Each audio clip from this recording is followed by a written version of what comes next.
que não são armas, tá, Xará? É outra coisa. A gente vai conseguir simular a consciência humana tal qual a gente conhece? Ou seja, consciência humana, ela é emergente ou é fundamental? Nossa, essa pergunta é magnífica, eu te agradeço muito por Caralho, ela. tirou Eu onda aí o quase não Bruno. entendi, na real, eu entendi parcialmente. A pergunta, eu vou colocar ela numa base absolutamente trivial. Boa. Até que ponto existe algo de especial, de específico, de único na consciência humana em relação à inteligência de máquina? Essa é a grande pergunta. E essa é uma pergunta poderosa porque ela parte de quase que um caô. O Bruno sabe das coisas. E o caô é o seguinte, de que a gente entende o cérebro humano. E então, para poder responder isso, eu tenho que passar por um certo um roteiro de entendimento. Só que esse roteiro vai ser, por definição, limitado, porque a gente não conhece exatamente como, ou melhor, não é que a gente não conhece, a gente tem teorias divergentes, teoria é palavra feia, né? Mas é isso, visões diferentes sobre como essa tal consciência emerge. Então, primeiro, para começar, que raios é consciência? Consciência pode ser duas coisas. Eu tomo consciência de algo. Olha para esse copo. Tomada de consciência. Eu estou aqui operando nesse universo espacial, meu carro está lá fora. Eu penso nele, eu tomei consciência sobre ele. O carro não deixou de existir no meu campo existencial, no sentido que existia uma disponibilidade do carro na minha mente. Mas ele não estava no campo de representação sequer indireta. Então tem coisas que estão no campo de representação indireta. Eu estou falando, por exemplo, sobre esse copo, eu sei que tem a garrafa. Começou a baixar o copo, eu sei que eu posso pegar na garrafa. O carro não, ele está fora do campo de significação. Quando ele entra no campo de significação, a consciência, a gente tem uma tomada de consciência, e essa tomada de consciência tem a ver com atenção.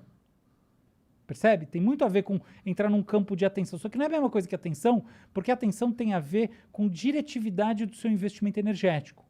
A tomada de consciência, às vezes, ela vem numa periferia do seu campo de interesse principal, tá? O objeto sobre o qual recai a consciência num determinado momento que você quer listar. Percebe algo sem querer, é isso? Falou tudo. Percebe algo de soslaio, percebe algo no contexto de outras coisas, etc e tal. Mas tem a ver com atenção. Existe uma outra forma de consciência que é a seguinte. Fecha os olhos. Vamos fechar os olhos. Pensa assim, quem sou eu? Agora pensa o seguinte. O que eu sinto? Abre os olhos. Isso que você tem, que é uma espécie de assinatura de si mesmo, é a consciência de si mesmo ou consciência fenomenológica. A consciência fenomenológica é uma constante. Como é que a gente sabe que ela é uma constante? Ué, você toma umas bebidinhas a mais e você vê que tem uma coisa alterada no seu jeito de se sentir. Certo? Então são duas consciências diferentes. Qual que é a lógica da consciência?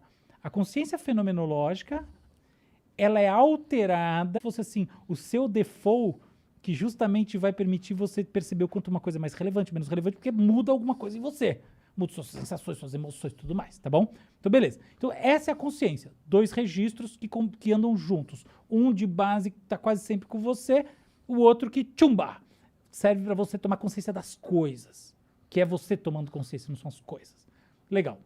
Essa consciência, como é que ela está estruturada? Existem algumas teorias. Eu vou diretamente no ponto que interessa na minha visão. O cérebro, a gente pode olhar ele da seguinte maneira. A gente tem várias áreas, tá? E várias maneiras de dividir. Então, por exemplo, vamos pensar assim. Eu tenho aqui o cérebro, eu tenho aqui o cerebelo, eu tenho aqui o tronco encefálico, tá bom? Eu tenho dentro do cérebro, eu tenho telencéfalo e eu tenho diencéfalo. O que é diencéfalo? Eu tenho um núcleo chamado tálamo, chegam várias conexões lá. Eu tenho, tá, ele tem um sentido no sono, num monte de coisa. Eu tenho o hipotálamo, tem sentido endocrinológico, mas um monte de coisa. Tira isso do assunto. Aí eu tenho o tal do telencéfalo. Então, o que eu tenho no telencéfalo? Eu tenho os córtices cerebrais, tá? Então, eu tenho o hemisfério esquerdo, o direito, eles estão ligados para um negócio chamado corpo caloso. Eu posso dividir assim. Eu tenho lobo frontal, parietal, temporal, occipital, tem um monte de coisa. E aí eu tenho toda a estrutura do cérebro. Eu vou descendo no plano das células, tá? Dos neurônios. Tem uma série de neurônios. Eu tenho neurônio típico, eu tenho neurônio motor, do interneurônio, então não sei o que. Eu posso dividir os neurônios fisiologicamente, célula piramidal, extrapiramidal, um monte de coisa assim. Eu tenho as células que apoiam oligodendrócitos, astrócitos, o que você imaginar. Então, eu estou sempre olhando para um raio de um troço que no fundo é a carne do cérebro. Mas como a Patricia Churchland, que é uma filósofa maravilhosa, falou, a carne não tem consciência. Então o grande ponto é, a gente na neurociência está muito olhando essa carne, mas pouco olhando como é que a emergência dessas duas coisas, que são você mesmo ou a coisa que você percebe, acontecem.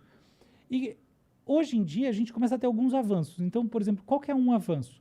Como é que você toma consciência de alguma coisa?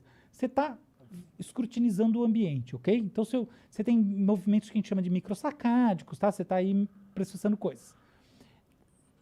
O seu cérebro, as colunas... Imagina que você tem assim... Vou simplificar um negócio. Mas você tem um monte de tubinho, tá bom?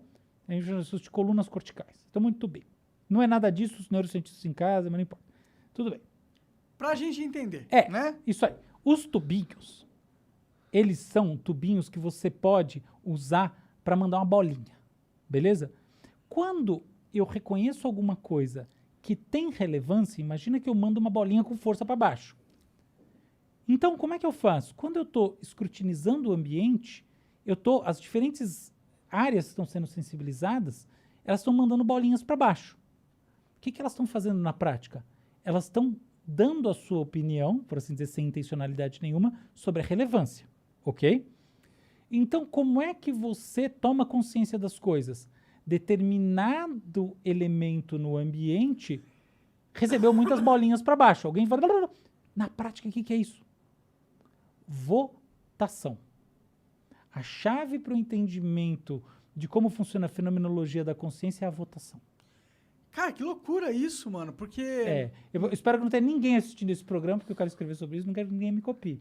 Mas eu tô muito... Olha, eu acho difícil copiar você, viu? Porque por mais que eles escutem eles não vão conseguir explicar. Né?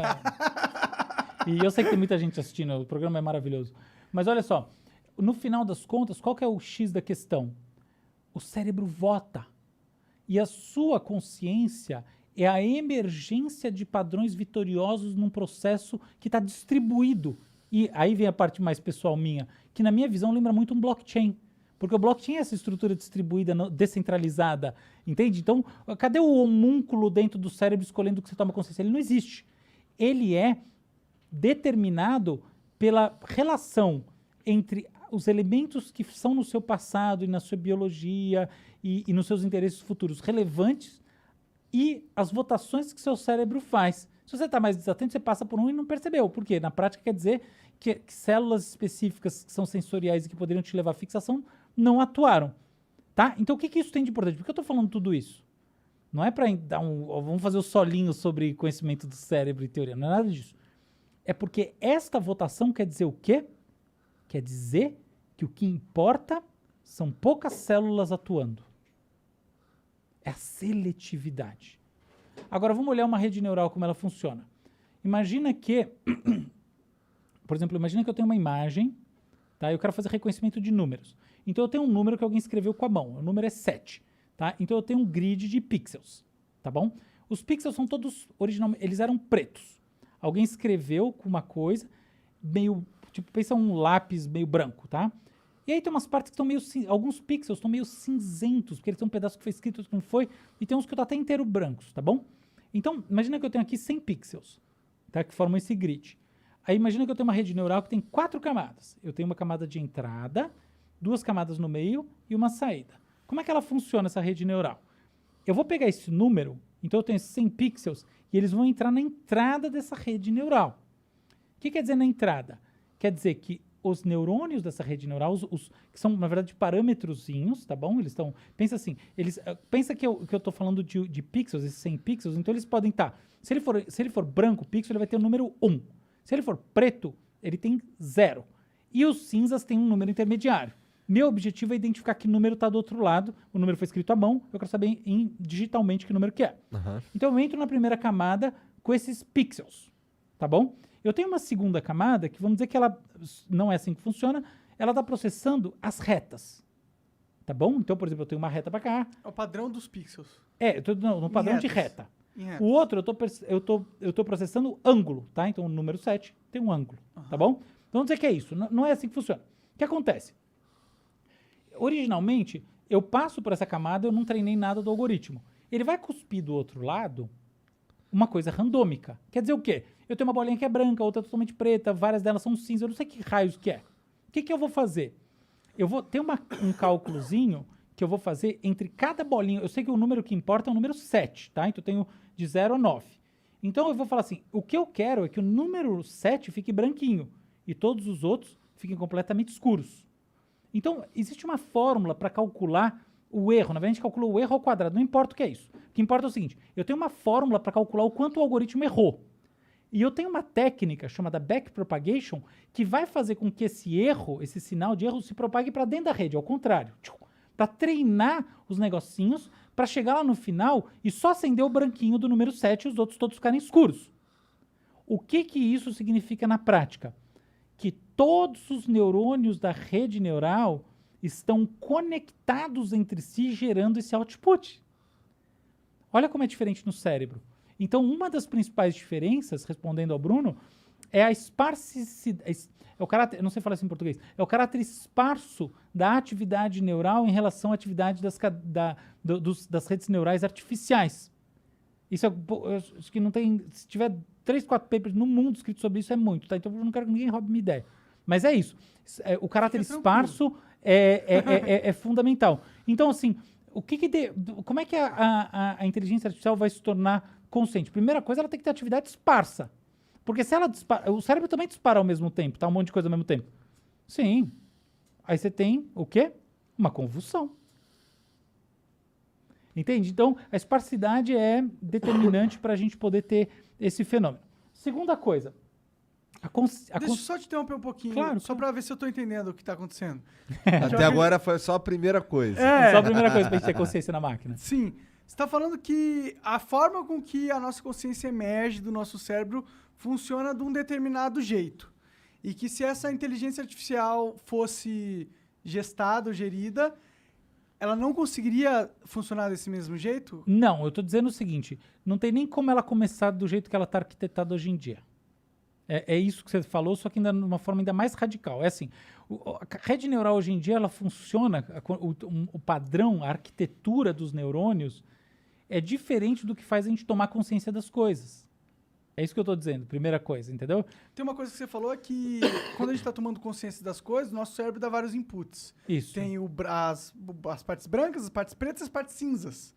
Né? O que difere um pouco de um computador normal que a gente está acostumado. O computador ele tem inputs de 0 e 1, ele não tem inputs cinzas, né? Ele não consegue gerar essa complexidade de dados, né? E é uma coisa que talvez impeça inteligências artificiais atuais de terem um comportamento igual ao que acontece no cérebro humano, porque eles não têm as mesmas ferramentas. O que pode mudar, eu não sei, com a computação quântica, porque ela permite que esses dados eles tenham mais do que 2 estados. Né? Isso que você está falando é muito legal, muito verdadeiro. Acho que é um assunto que merece discussão e mesmo, tá? Eu acho que a gente pode falar um pouco sobre computação quântica e você tem razão. Mas aqui, sobre esse ponto específico é o seguinte, vamos ficar no simples assim, a arquitetura do cérebro é diferente de uma arquitetura típica de rede neural artificial. Tá. Primeira coisa. E isso tem a ver com a tomada de consciência sim. Esse é o primeiro ponto. O segundo ponto, quando você toma consciência de alguma coisa, isso que você tomou consciência se traduz por um modelo de mundo. Tá? Então, você tem a capacidade de representar na sua cabeça, inclusive imaginar como as coisas seriam se não fossem como são. Quer um exemplo? Como é que seria essa mesa sem essas 2 garrafas? Eu consigo fechar os olhos e imaginar ela sem as garrafas. Isso significa que você tem uma representação e você mexeu elementos dessa representação. Esses elementos dessa representação, eles estão dentro da sua cabeça representados especificamente. Nesse modelo da rede neural que eu falei, está tudo distribuído. Então eu não tenho esse elemento especificamente para poder tirar e pôr. Então existe uma segunda diferença entre uma rede neural artificial e o cérebro humano do ponto de vista da consciência, que é essa capacidade de ter um modelo de mundo e justamente operacionalizar os elementos do modelo de mundo. Então tem 2 diferenças já. A gente tem a capacidade de simular um mundo dentro da nossa cabeça. Isso. O cérebro é um grande simulador. Qual é a função do cérebro? A gente, agora, no nosso fractal. Aquela hora você falou, não, a gente ficar descansando. Não, custa energia. A função do cérebro, tem várias, mas tem uma que é indiscutível. Prospectar o futuro. Veja bem, o presente, se pintar o leão aqui pra jantar a gente, já era, cara. Já era. Já era. É o futuro que importa. Vou empurrar você e você correndo. Eu também, então eu vou